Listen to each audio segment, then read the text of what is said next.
Squirrels! So hello, and welcome to another Legends of Runeterra video. My name is Chris, and today we will be playing some decisive Overwhelm Targon. And what is that deck? Well, essentially it's a big, almost mono Noxus Allegiance deck that runs decisive maneuver and essentially a bunch of Overwhelm units near the top that essentially just tries to destroy your opponent. Now there are some different ways of running this deck.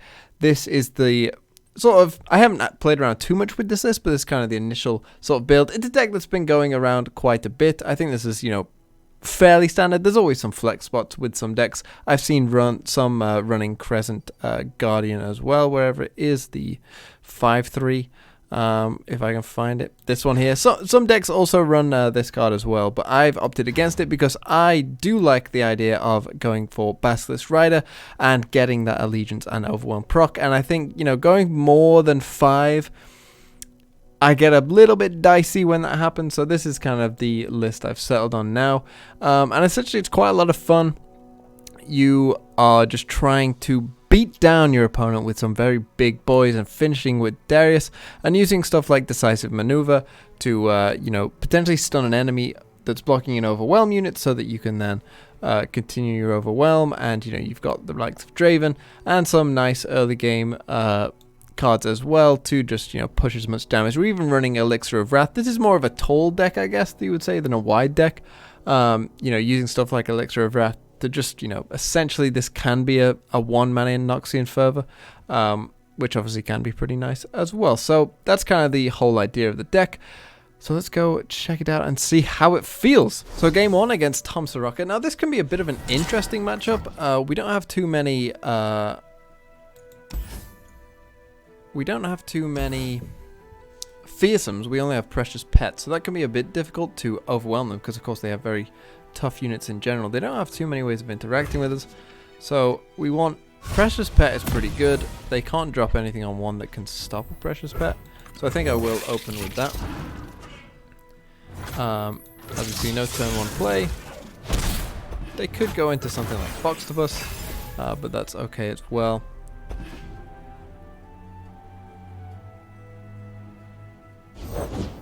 I'm still good to scrap. Does go for Box-to-Bus.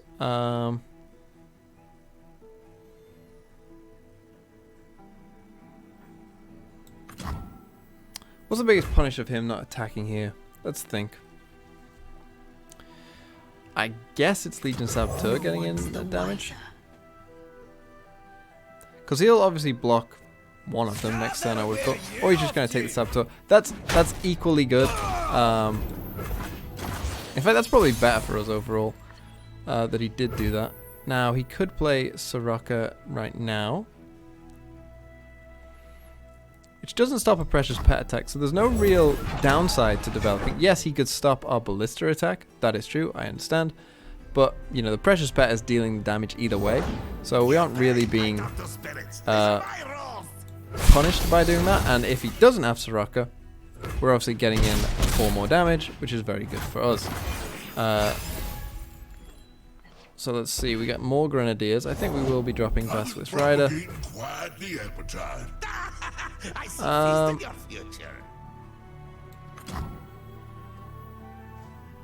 Yeah, I still like going for this.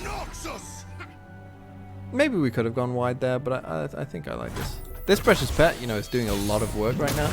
I just think he made a mistake getting rid of the Saboteur because he doesn't have ways of dealing with this. Now, obviously, if we develop, he can then just use the Tom Kench to block out. Looks like he's going to block out either way. Another nibble. Still dealing a lot of damage to him though.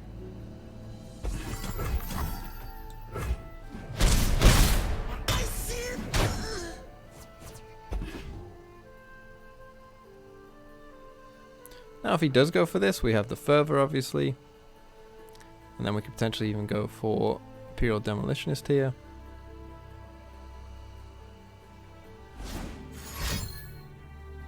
Here he's gonna look like he's gonna go for it on the Ballista. Oh, he goes for the Precious Pet. Which is fine. You can just further that away.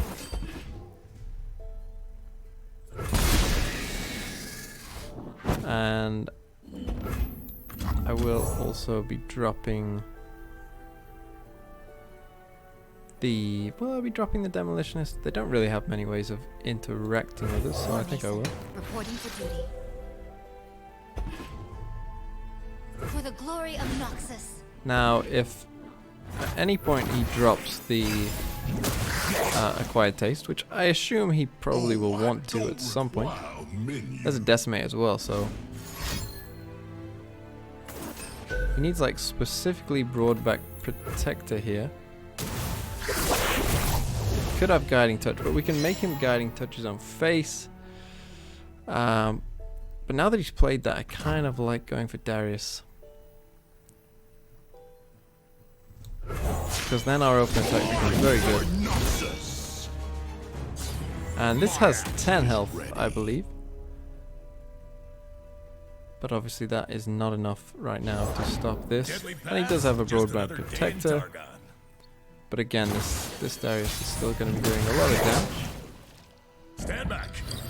Appetizers of plenty. That's a pretty nice draw as well. So I Noxus will rise. that's the thing. I mean, if I can't develop because of that, I guess. But then what could he could, No, I still like going for this overall. As soon as he starts having to waste, I mean, this I think is probably a misplay.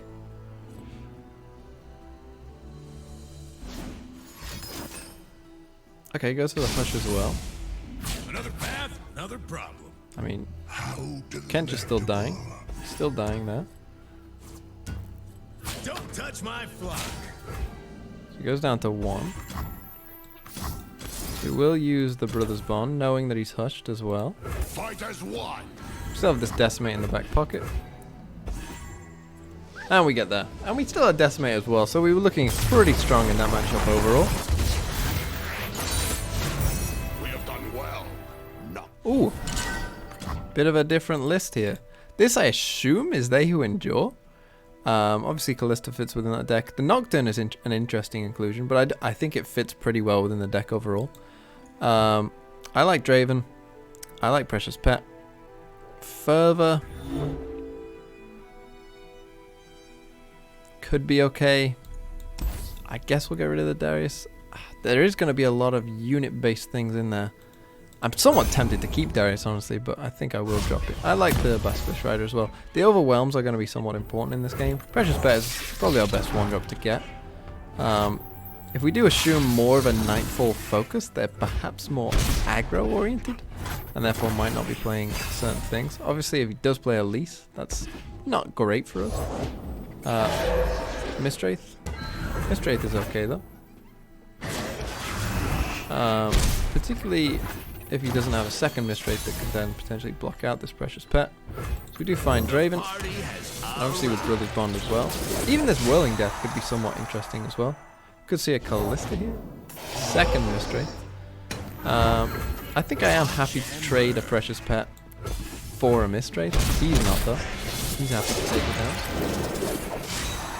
We get 2 Spinning Axes, which could come in use, to be honest, in this matchup. They could be of use, you know, to block out some fearsomes. I'm kind of hoping he open attacks, but I wouldn't necessarily say that's a guarantee. We have double Fervor here, so, you know, our potential is pretty good. This dude finds an absolute nut curve here. So I will have to go for the Basilisk Rider.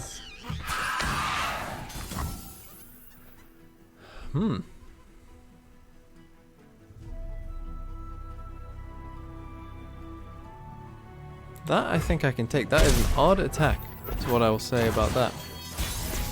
That is a very odd attack. This Precious Pet I don't think is doing too much, so I think I will just open attack here. This Draven's still unblockable. We also have the Whirling Death. Whoa. So this Whirling Death could come in pretty big here. So let's go for this. Let's Spinning Axe. We're cooking. I mean, this could be game winning here.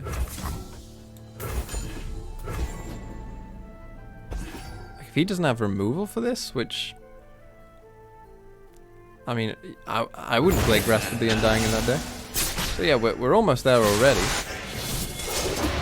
Draven is also leveling up.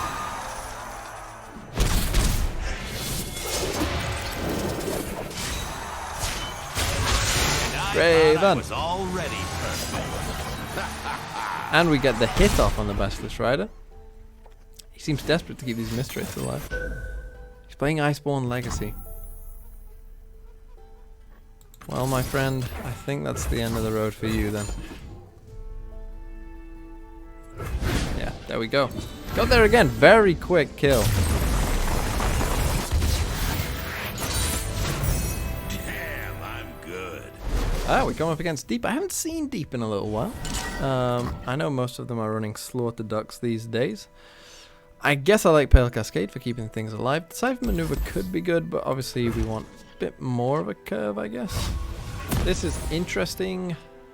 It's good against Dreg Dredgers, but I think you always open with Saboteur. Does have Dredgers. But I think Saboteur's value just continues to go down the longer the game goes on. You have to block. You know, and potentially this can become a 5/5/4 with a Pale Cascade on turn 3, so I'm not against it. And if he does go in for something like Slaughter Ducks, then, you know, we could be in for a lot of damage here. Even against Deadbloom Wanderer, we can, you know, force a favorable trade. And them healing back up to 20 is much better than, you know, them being down. And then healing a different way. If he does go for Slaughter Ducks here, then that's... Obviously, we can push a lot of damage. Make use of that. We won't use the second one. There's no need to commit just yet. We do want to get some damage off. And keep our units alive as well. It's also important. Now again, if he goes in for, say, a Maokai here, goes Joel Hunters. So I guess against Joel Hunters, what I'll do is I'll actually play Legion Saboteur and Draven.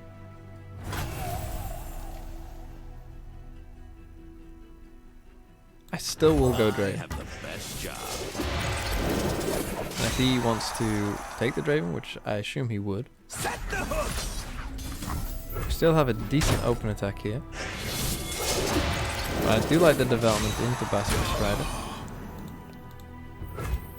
Still only on 28, so still good there as well. Yes, there are some good blocks that he could have. We don't find it, wow. So next up is a Solari Soldier or a Pale Cascade, and we've already played one of each. So, of course, the odds of that are really slim, so that's really unlucky. And depending on what he plays, maybe it'll cost us the game. Withering Whale, we can beat with a Pale Cascade here. Horny Toad. We will just attack anyway, and we'll see where he blocks. He does block there. He goes for a Grasp with the Undying. Now I'm actually going to use Noxian Fervor there because I just don't want him to drain at all. Because that's such a big swing in our favor.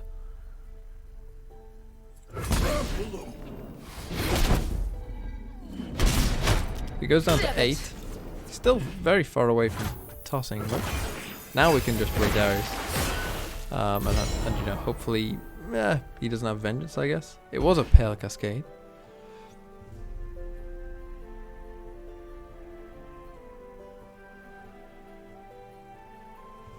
Now the fish can kill this one, but obviously not a Darius. We don't see a Deadbloom Wanderer, that's pretty important.